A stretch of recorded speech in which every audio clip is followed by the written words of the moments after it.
തന്റെ കഴുത്തിൽ ആരാണ് താലി കെട്ടിയത് എന്ന് പോലും അറിയാതെ പാവ എൻ്റെ മോള് ഒത്തിരി വേദനിച്ചു.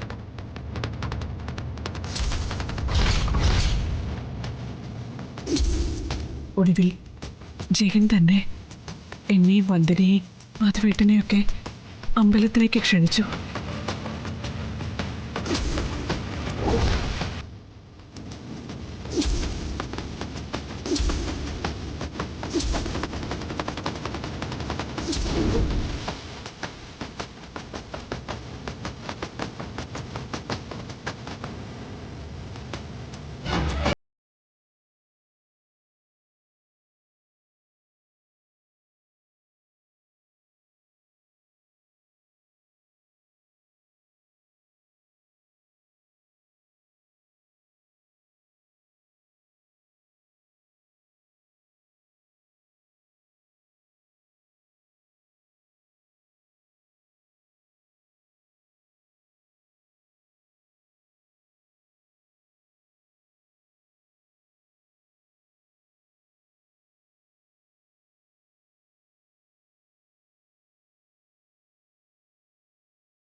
ആഹാ, നല്ല ചായ.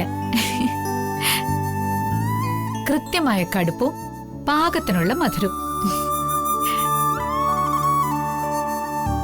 കല്യാണം കഴിഞ്ഞു പോയിട്ട് അവിടുത്തെ ജീവിതം എങ്ങനെയുണ്ട് മോളെ? ആന്റി, അവിടെ പൂജ തുടങ്ങി, എല്ലാവരും തിരക്കുന്നുണ്ട്. മോള് ആന്റി ചോദിച്ചതിന് ഉത്തരം പറഞ്ഞില്ല. ജഗന്റെ വീട്ടുകാരൊക്കെ എങ്ങനെയാ മോളോട്? നല്ല സ്നേഹമാണോ? അയ്യോ, ഞാൻ അച്ഛമ്മയ്ക്ക് ചായ കൊടുത്തില്ല. ഞാനിതേ ഇപ്പൊ വരാം. അവിടെ നിൽക്ക്.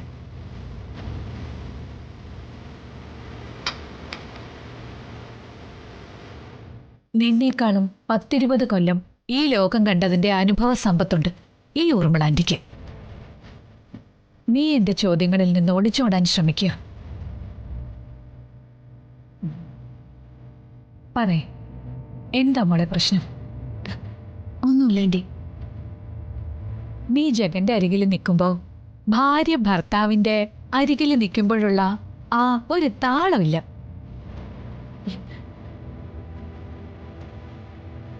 എന്താ മോളെ നീ ഇപ്പോഴും? ആന്റി, എനിക്കിപ്പോഴും ജഗനെ ഭർത്താവായി അംഗീകരിക്കാൻ കഴിഞ്ഞിട്ടില്ല.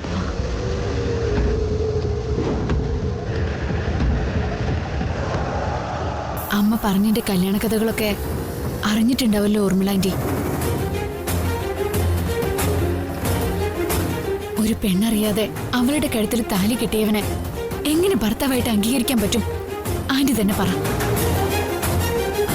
മോളെ, മോള് പറയുന്നതിനെ ആന്റി എതിർക്കുകയാണെന്ന് വിചാരിക്കരുത്. ജഗൻ നിന്റെ കഴുത്തിൽ താലി കെട്ടിയത് നിന്റെ പണമോ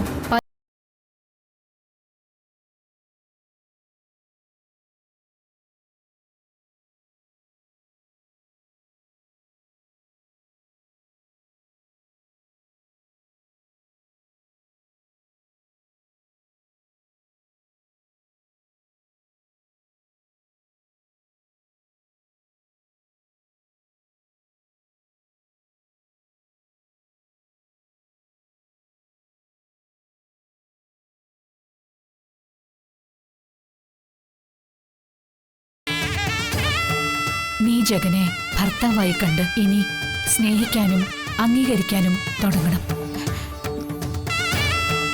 തുടങ്ങിയേ പറ്റൂ. ഞാൻ അറിയുന്ന ജഗൻ നല്ലവനാ. ആരെയും സ്നേഹിക്കാൻ മനസ്സുള്ളവനാ. എല്ലാവരുടെയും വിഷമങ്ങൾ മനസ്സിലാക്കാൻ കഴിവുള്ളവനാ. അങ്ങനെയുള്ള ജഗന് അവൻ ഇഷ്ടപ്പെട്ട് താലി കെട്ടിയ പെണ്ണിനെ സ്നേഹിക്കാനും സംരക്ഷിക്കാനും ആണോ പാട്? അവൻ നിന്റെ കഴുത്തിൽ ഈ താലി കെട്ടിയിട്ടുണ്ടെങ്കിൽ അത് നിന്നെ സ്നേഹിക്കാനും നിന്റെ സ്നേഹം അവന് തിരികെ കിട്ടാനും വേണ്ടി മാത്രമായിരിക്കും. നീ അത് മനസ്സിലാക്കണം മോളെ.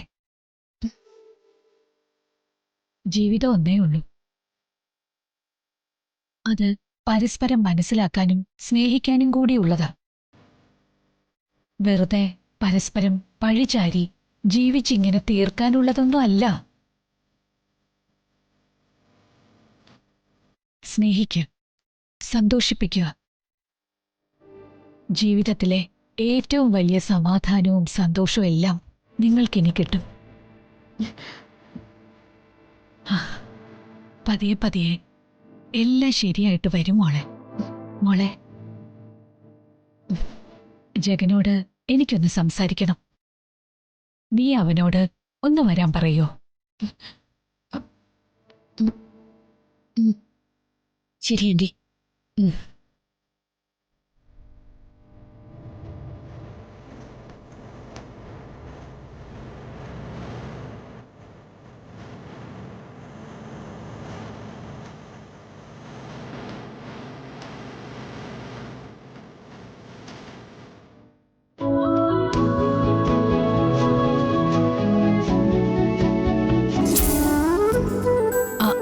ഹലോ.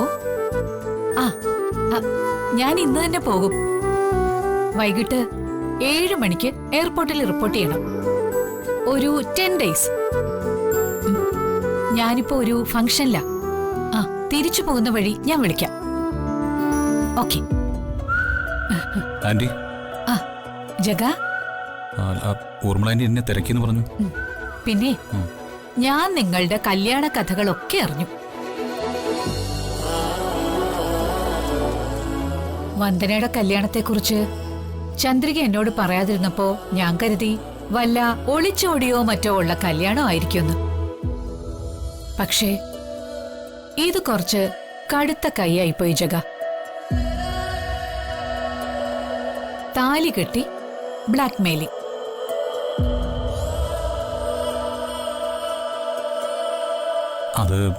അതങ്ങനെ സംഭവിച്ചു പോയി.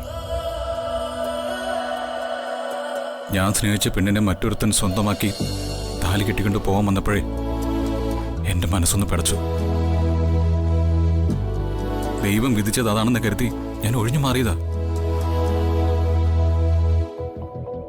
താലിപൂജ നടക്കുന്ന സമയത്ത്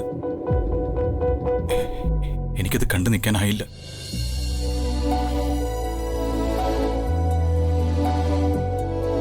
എല്ലാവരുടെയും മുന്നിൽ നിന്നും എന്നേക്കുമായിട്ട് എങ്ങോട്ടെങ്കിലും മാറി നിൽക്കാനായി അമ്പലത്തിന് പുറത്തേക്ക് ഇറങ്ങിയതാ.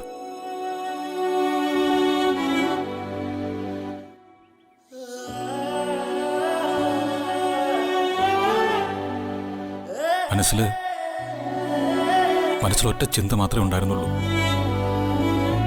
ആരുടെയും കൺമുമ്പിൽപ്പെടാതെ ദൂരെ എവിടേക്കെങ്കിലും എങ്ങോട്ടെങ്കിലും പോവുക.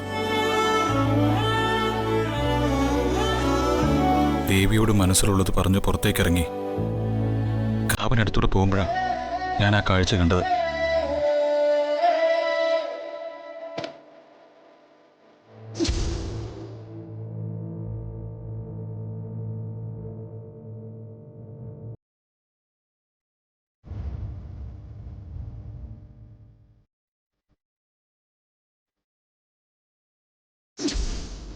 ദേവി നിശ്ചയിച്ചതുപോലെ എൻ്റെ മുമ്പിൽ ബോധമായിട്ട് കിടക്കുന്ന വന്ദനെ ഞാൻ കണ്ടു.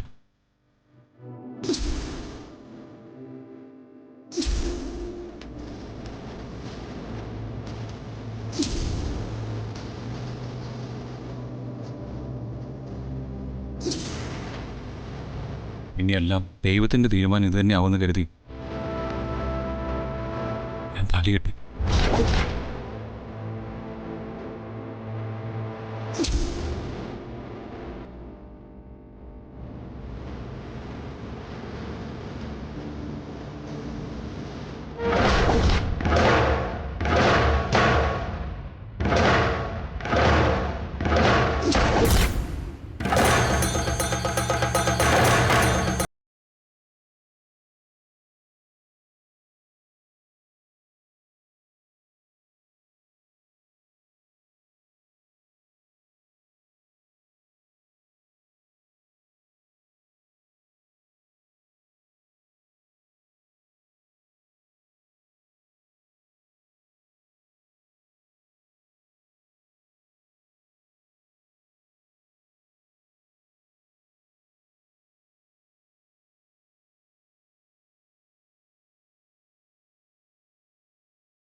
അതിനു മുകളില്.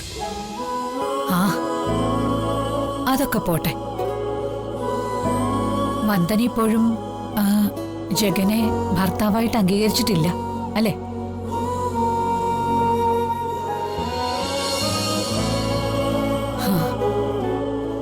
ഒരു പെണ്ണ് അബോധാവസ്ഥയിൽ കിടക്കുമ്പോ കഴുത്തില് താലി കെട്ടിയിട്ട് മറഞ്ഞിരിക്കുന്നത് പോലെ അത്ര ഈസി അല്ല ഒരു പെണ്ണിന്റെ മനസ്സ് കീഴടക്കാൻ.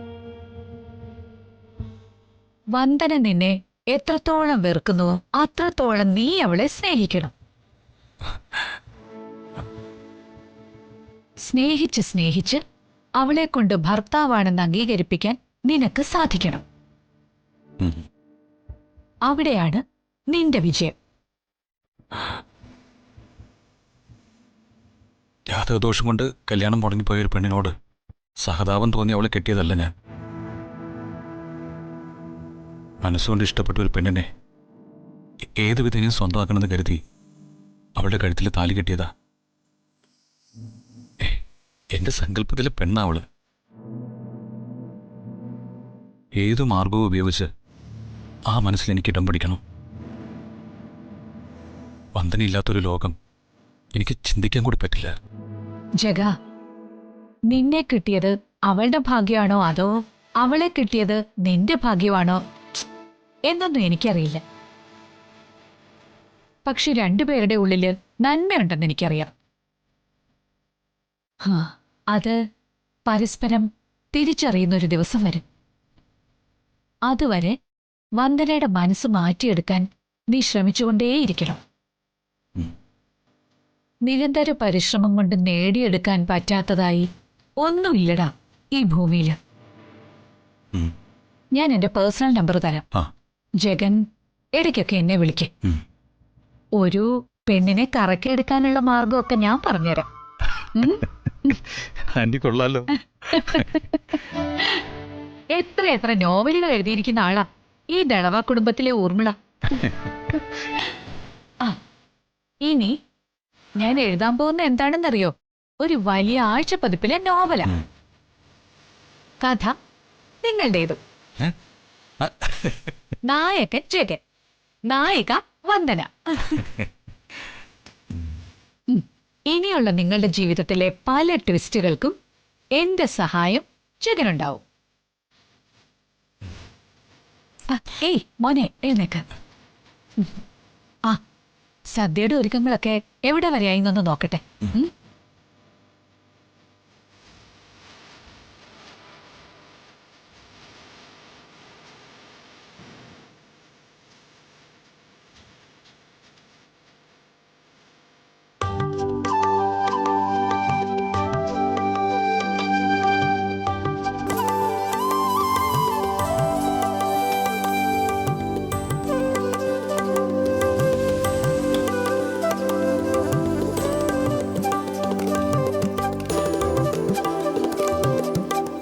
പപ്പടം കൂടി കാച്ചിയ പണികളെല്ലാം തീർന്നു അമ്മ.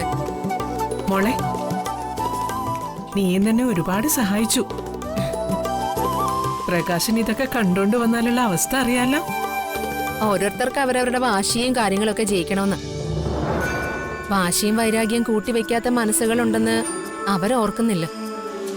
ഇനി അതൊന്നും ഓർത്ത് സങ്കടപ്പെട്ടിട്ടൊന്നും ഒരു കാര്യമില്ല മോളെ. ഊർമിളാൻറ്റിക്ക് ഈ ആഹാരമൊക്കെ ഇഷ്ടപ്പെടുവോ എന്തോ. സ്റ്റാർ ഹോട്ടലിലെ ഫുഡൊക്കെ കഴിക്കുന്ന ആളല്ലേ. നല്ല കഥയായി. അന്ന് ഇംഗ്ലണ്ടിലുള്ള അവളുടെ ഒരു കൂട്ടുകാരി വിളിച്ചപ്പോഴേ നീ ഇവിടെ വെക്കുന്ന പാലട പ്രഥമന്റെയും വന്ദന ഉണ്ടാക്കുന്ന മാമ്പഴ പുളിശ്ശേരിയുടെയൊക്കെ വർണ്ണനയായിരുന്നു.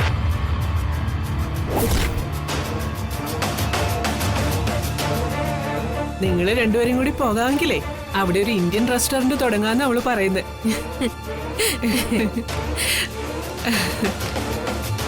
പ്രകാശേട്ടന് ഇഞ്ചിക്കറി. അങ്ങനെ നീ പ്രകാശനെ ഇഞ്ചി കടിച്ച കൊരങ്ങനാക്കണ്ട.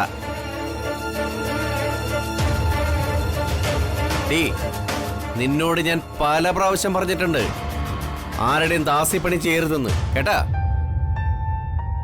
ഇവിടെ എല്ലാത്തിനെയും കണക്ക് വെക്കുന്നവരാ. പ്രകാശം ഒന്നും പതുക്കെ, ആളുകൾ കേൾക്കും. ആളുകളെ നോക്കിയാ ഞാനിവിടെ നിൽക്കുന്നത് തന്നെ. എന്ന് വെച്ച് ഒന്നിച്ചിരുന്നുള്ള പങ്കുവെച്ച് കഴിപ്പൊന്നും ഇവിടെ വേണ്ട. പ്രകാശ ഒന്ന് പതുക്കെ. എന്തിനു പതുക്കെ ആക്കണം? എല്ലാവരും അറിയട്ടെ എന്ന്. ഇവിടെ രണ്ടടുക്കളയാണെന്നുള്ള കാര്യം എല്ലാവരും അറിയട്ടെ എന്ന്. പ്രകാശേട്ടാ ഒന്ന് അടങ്ങ്. 2 പപ്പടം കൂടെ കാച്ചിട്ട് ഞാൻ അങ്ങ് മാറിക്കോളാം.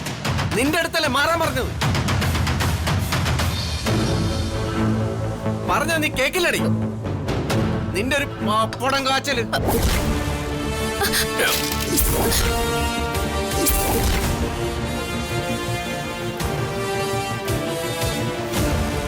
പൊടിഞ്ഞ പപ്പടം ഇനി എല്ലാവരും കഴിച്ചാ മതി. നീ കാണിക്കുന്നതൊന്നും ശരിയല്ല മോനെ. തുമ്മുന്നതിനും എടുക്കുന്നതിനും ഒക്കെ അച്ഛൻ കണക്ക് പറഞ്ഞു തുടങ്ങിയപ്പോ അമ്മയുടെ നാവെവിടെ പോയിരുന്നു? അന്ന് പറഞ്ഞില്ലല്ലോ അതൊന്നും ശരിയല്ലെന്ന്. പ്രകാശേട്ടാ ഒന്ന് അടങ്ങുന്നുണ്ടോ?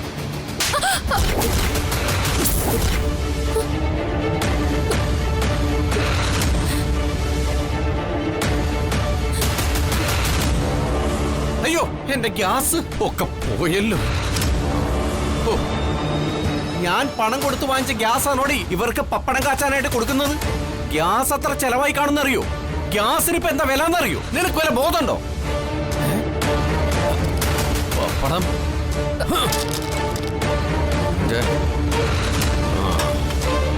കൊള്ളാം പ്രകാശേ, ഗംഭീരം.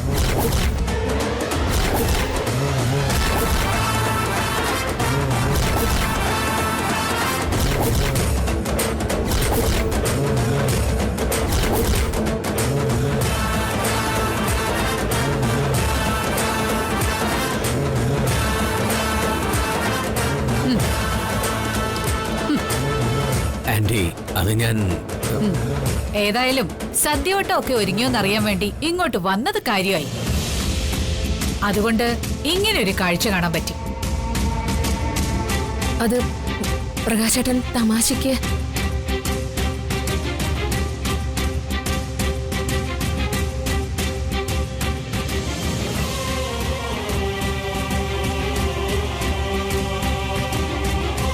കണ്ടോടാ, നീ താലി കെട്ടിയവളുടെ മഹത്വം കണ്ടോ?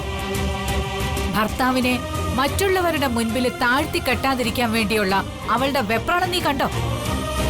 അവളെയാ നീ അടിച്ചത്. ഊർമിളെ, ഈ വിളിയുടെ അർത്ഥം മനസ്സിലായോ പ്രകാശ? മകനെ ഒന്നും പറയരുതേ എന്നുള്ള ഒരു അമ്മയുടെ അഭ്യർത്ഥന.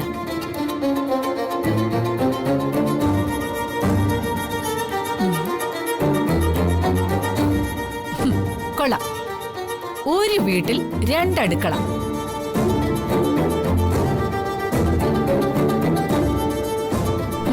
എന്തു നല്ല സംസ്കാരം, അന്തസ്സ്. മാതാപിതാക്കൾക്ക് ഒരു പ്രായം കഴിഞ്ഞ ഓർമ്മക്കുറവും ബുദ്ധി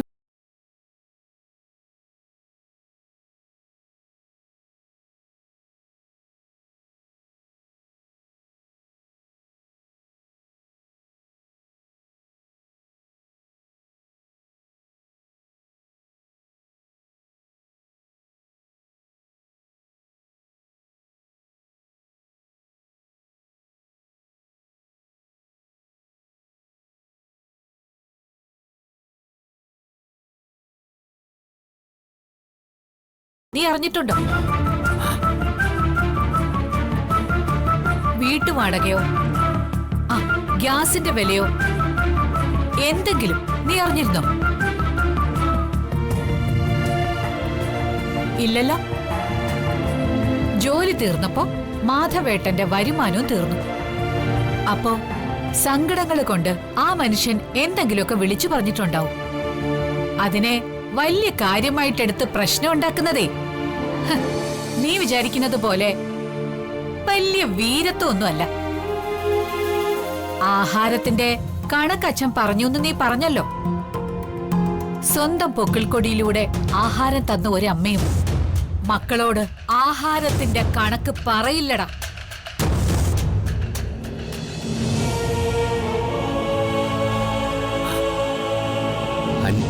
ആന്റി, എനിക്കൊന്നും കേക്കണ്ട.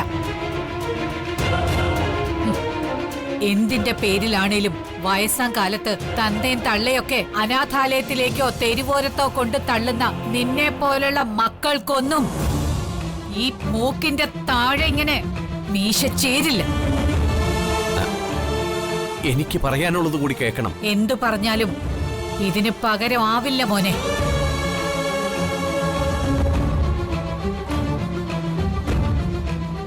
കാരണം ഒരടുക്കളക്കാരിയെ പോലെ മുഷിഞ്ഞ വസ്ത്രവും ധരിച്ചു നിൽക്കുന്ന നിന്റെ അമ്മയുണ്ടല്ലോ, എന്റെ ചന്ദ്രിക. ഇവളുടെ നല്ല കാലം നീ കണ്ടിട്ടില്ല.